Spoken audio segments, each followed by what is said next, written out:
Good afternoon, Ms. Tiffany and my dear friends. Today the topic that we've got is technology should be used in early childhood education. So, as technology advances, so does the education, particularly the early childhood education. So, 10 to 20 years back, the teaching style is totally different from what we adapt now. But those days, teachers would interact with tech and children would observe that. They will be mere observers. But now, children are very much used to technology. As they come to early childhood education institution itself, they are already familiar with technology and they know a lot of things than us. The topic again. So technology is one of the tools that we use as educators.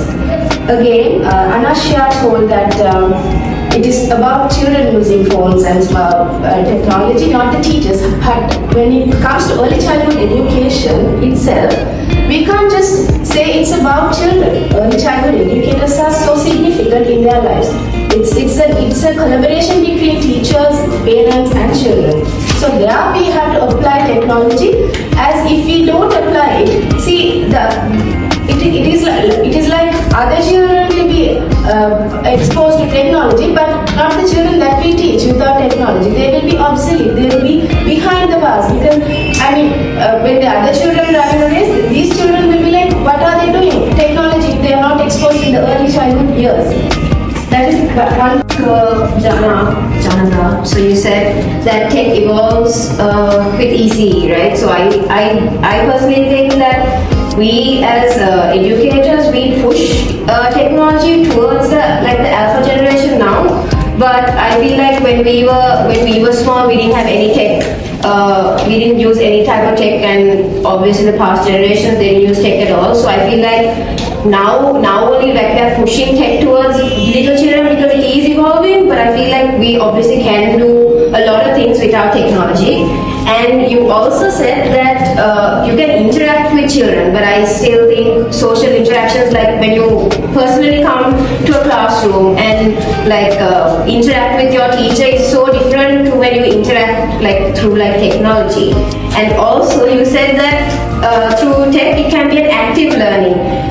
In my, I said, impact on creativity. So some argue that excessive exposure to pre-programmed educational content on screens may stifle creativity and imagination, as children may become more passive consumers rather than active, because when you use technology, they don't use their 100% of their brain, right? Because you can, using technology may it helps you to gain ideas and stuff like that. But then when you don't use technology, you actually have to use 100% of your brain, and and also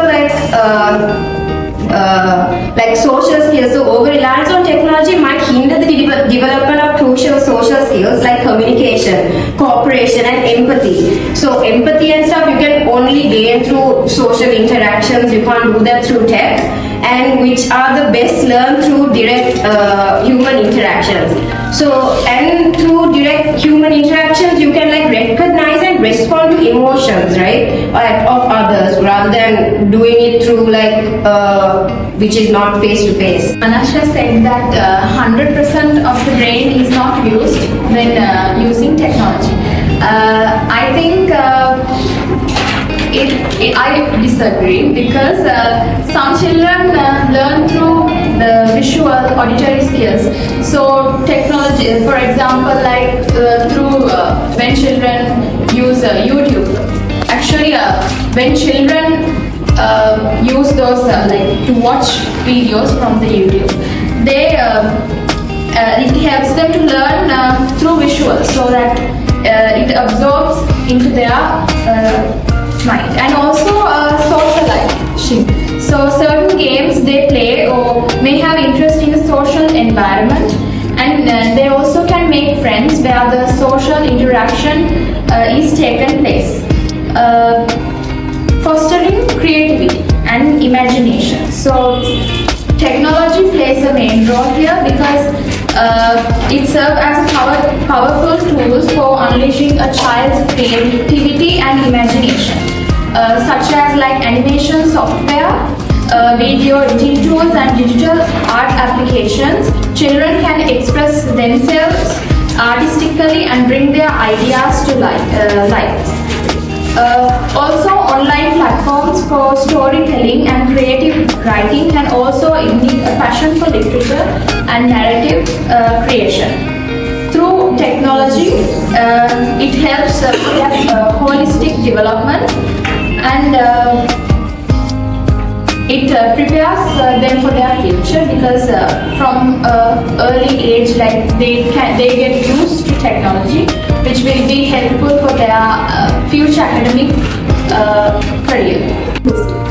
This is not children using the technology, and the Anasha said because of the poverty only Colombo people can use the technology, but it is not. It is I disagree, because in schools the poverty classes they have school labs, so teachers can help for that, and also how technology, the parent-teacher collaboration for the technology, the digital communication platforms. Technology enables real-time communication between parents and teachers through messaging apps, emails, or dedicated platforms.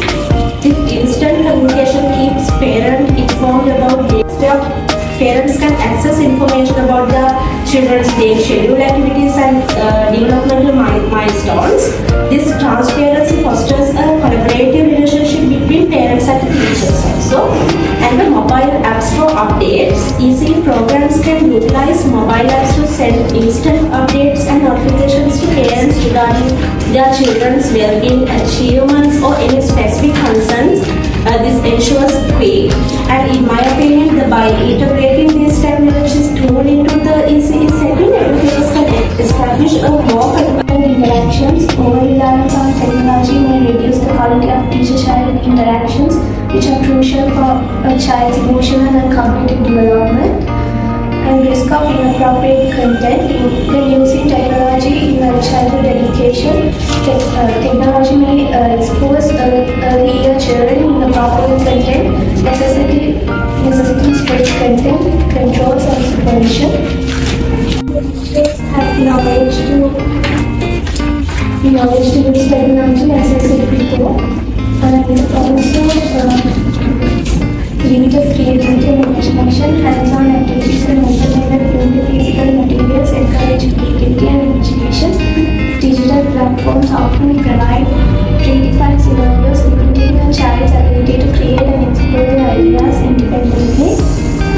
And risk of superficial learning. Children may memorize information presented on screens without a deep understanding of the underlying concepts. Hands-on experience and concrete examples are often more effective in promoting meaningful learning.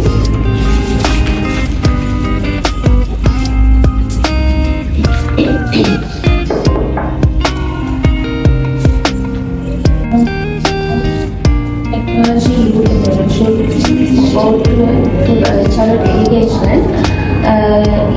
It's not like in generation is because that generation in preschool we don't use technology because not only book work, but in our generation use technology to everybody can have to toddlers also or nursery, any classes, and also children can close to environment things using technology, because when they are in home or preschool or they play this environment in one time, because like an evening time they can't play with environment, but using technology they can get that benefit, because there are some videos, some images like that can use to close like environment things, and also in Alpha generation, many children are watching TV. There are some special programs to children, and it's also a benefit of their children.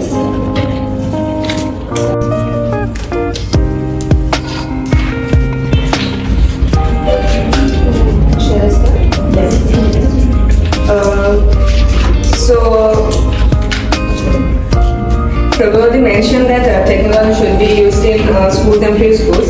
So, some of the things, some of the challenges that schools may face when using technology will be technical issues, and also that can disrupt the children's learning directly. And also, secondly, the constant exposure to curated online content may contribute to social comparison and potentially impact a child's self-esteem and self-perception.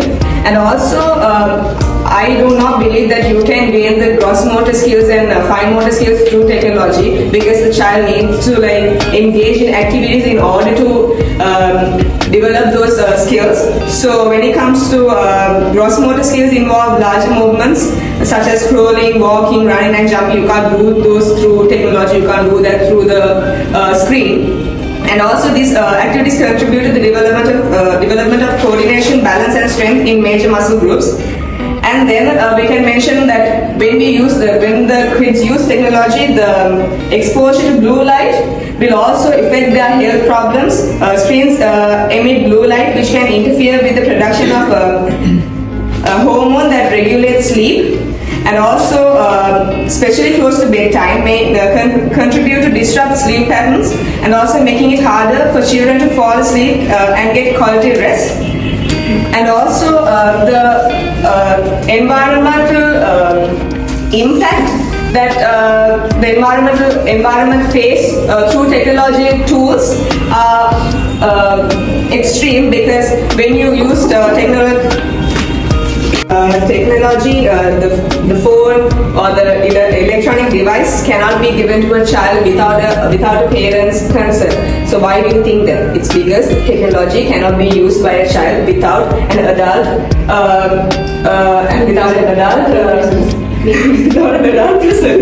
because it's dangerous for the child to use a phone, because we never know what will come up on the screen, so we never know what the kid will see. Exactly our point. What you're saying is exactly what you said. Okay, and also now in present, parents have concerns the appropriateness of the content available in the online platform, and also monitoring. You can't think and you can't assume that the parent will stay with the child while the child is using the phone, because they have to provide for their family as well. So that is exactly why we are saying that giving a book or like a newspaper or something that is physical, something you can go through before you give that, then you know, okay, this child is safe. I know what that child is reading or looking at, or you know the content that child is referring to, right? So that is exactly why we are saying that technology should not be used with children, because we never know what children will see or observe when using technology. So Anakshi mentioned that cyberbullying. I want to talk about cyberbullying. It's under 13-year-old only can use a phone alone. Okay, because this is about ECE, not about adult teenagers. Because do you give a phone for a 2-year or 4-year-old child alone? Do you give him and you just go away? No, right? We are under that supervision. We are near a kid, so we can't just give a phone and go away, because it's a electrical device. We have to give the guidance. And also Johansi said risk of superficial learning. We give them the education using technology. It's not like we don't guide children. We are there, teachers are there, parents are there. And also Jacinta said it's about gross motor skills, gross and fine motor skills. What happened for gross and fine motor skills? We use technology to enhance the education we are providing for the child, not for the not for hindering the past activities. The physical activities is a must. To improve physical activities, we are using technology. Like you can give a video for a hands-on activity. Just for an example, if you are making a structure using clay and toothpicks, you can show a video and tell there are different structures. If a child is just making a square, we can go into further more details, like showing them building, showing them a house to construct. And also children are children, and there is a supervision. We don't allow children to use technology alone, and it is a significance to use technology in